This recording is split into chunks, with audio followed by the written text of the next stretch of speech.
I'm Michael Dad with USCCA, and today I'm going to run you through using a vehicle as cover. Now, all of us are surrounded by cars all day long. We're usually driving to work in a vehicle. We're also driving home. People ask us, how would you use that car to defend yourself? How can you use it as cover? From the side of the vehicle, we have all these different options of where we could hide.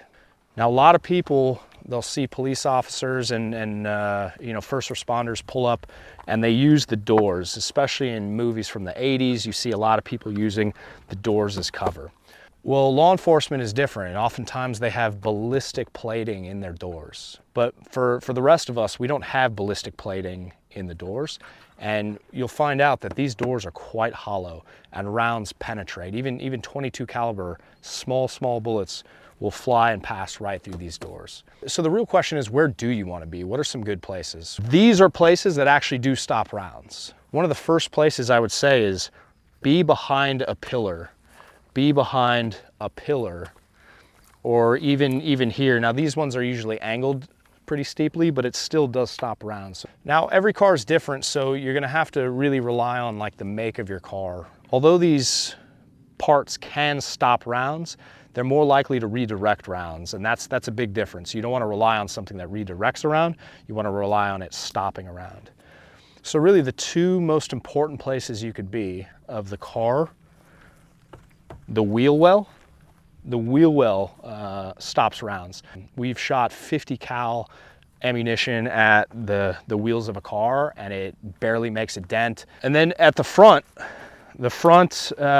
another really good place is the wheel well here and also the engine block. Now the engine block is usually everyone's first choice they want to go to, but I will say too, the engine block may not be right for you because in a lot of vehicles, the engine block sits very low. Like in this car, the engine block sits about 2.5 feet off the ground. So to get a grown man behind this 2.5 foot engine block from a fighting standpoint would be pretty difficult. So maybe in this case, I'd prefer to be back here because I have a little bit more headroom. The other thing I want to mention is the wheels stop rounds and can stop rounds from coming underneath the car. Most of the cars in our daily lives are on some kind of concrete or asphalt, and that skips rounds. So I really need to be careful of where my feet are, which is another reason why I love the wheel well, because when I'm behind a wheel well, I've got pillars in the head, I've got something that is actually stopping rounds, and even if they skip off the ground, it's still giving me a full line of cover. Now, the body position that I would use in something like this is being low. I could take a knee, I could also take a seat, so seated, and I have a good situational awareness of left and right. I could roll out to the sides here, roll out to the other side here, and it gives me a lot more situational awareness than if I were to take a knee and simply just duck my head like this. So the other thing you got to worry about when you're using any kind of cover is distance. Distance to any barricade should be at least the arm's length or the distance that your gun extends. So if my pistol extends out to here, I need to be at least one gun length away because I don't want to go past my barricade. To give you an example of what I'm talking about, Angel pushes his gun out. This is what a lot of people are doing. They're hugging on top of this, and I understand why. They're trying to get low. They want to feel and look low as a target to the enemy. But the problem is the rounds don't have to impact Angel directly. They can actually, depending on the angle, impact anywhere along this, all right, along this trunk, and they'll skip. And we're going to demonstrate that in a minute. But they're going to skip. So what we actually want Angel to be doing is to back off of the barricade by that minimum arm's length, but you could go further back.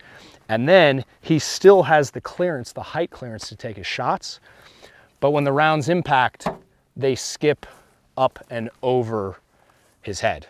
And that's the goal. Goal number one, don't die in a gunfight. So we're going to show you actually the demonstration of the rounds skipping. So as you saw earlier, Angel would get low on the car. He'd be about here. So we're showing you the height. It can go all the way up to here. Angel's not going to shoot the target. He's going to shoot the hood. And we're going to see what happens and change the angle. But you'll notice we'll start here and we'll see how far back we can actually walk those shots.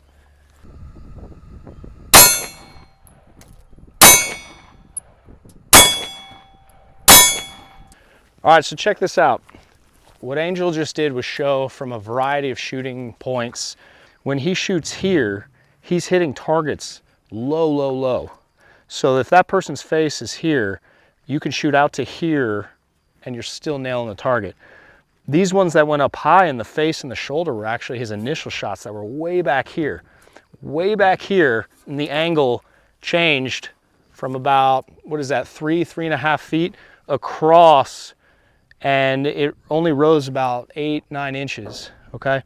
So if you can imagine somebody being here on the hood, they're eating all of those rounds. So that's the importance of keeping off the barricade, so when the rounds skip, you don't eat those.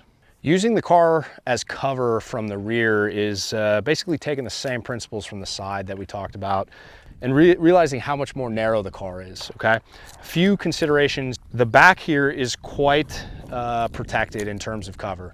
You have a lot of steel, you have a lot of hard plastics and other types of metals in here that'll stop or redirect rounds.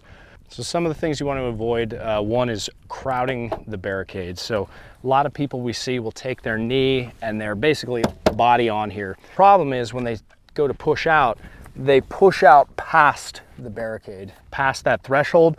And then the same concept applies as before, rounds do skip. So they'll skip off of this and go into you. So we always want to keep that 1 arm length distance.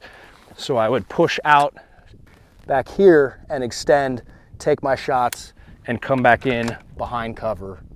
The other pitfall we want to mention is where your head is at. A lot of times when we're training with people, people's heads go down, and it's usually because they're trying to keep low for cover, and they'll do things with their reloads like gun and head down, and this is happening here. Well, when the head is down, all the action is happening out here, so we want the head up. So one thing you can do is get extra, extra low, bring the gun to your face, and your head can be up. Another thing you can do is take that seat. If you take that seat, you have full situational awareness in front of you and to the sides.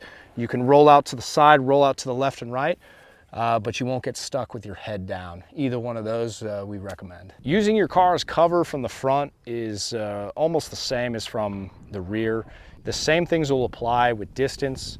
The same things will apply with leaning out, taking your shots, using the center of the car and the windshield because those rounds do come through. Something really to keep in mind though, when you're going lengthwise of the car is if you are going to shoot through the windows, when you go side to side of the vehicle and you fire through the windows, there's little to no redirection of the bullet. You fire, it hits, and it passes right through. But if you are firing lengthwise of the car, that windscreen is built of a much different, much stronger glass, and it actually does redirect the rounds. We get into it in another video, but to give you kind of the wave tops, firing into a car, the angle of the glass will bring that round down slightly, and firing out of the car to the front will bring the round up in angle. So something to keep in mind, if you are shooting through the windscreen, the shots are going to be incredibly inaccurate and it only gets magnified at distance. So there you have it. That was the condensed version of vehicle defense, how to use your car as cover. As always, this is purely conceptual. Watching this video isn't going to make you better. So if you actually want to get better, you have to go out and train it. Come out, use your car, walk around it, practice those places for cover, and get comfortable with it. If you like what you saw, go ahead and let us know in the comments section. We'd love to hear from you. In fact, most of the videos we do come from you at home writing in the comment what you'd like to see next. We have a lot more vehicle defense videos that are coming out or have already been put out. So go ahead and check out USCCA for more. They have tons of videos on this subject matter. And if you're not seeing it, go ahead and let us know in the comments as well, and we'll make something for it. As always, make sure you're training because that's how we move forward and that's how we progress.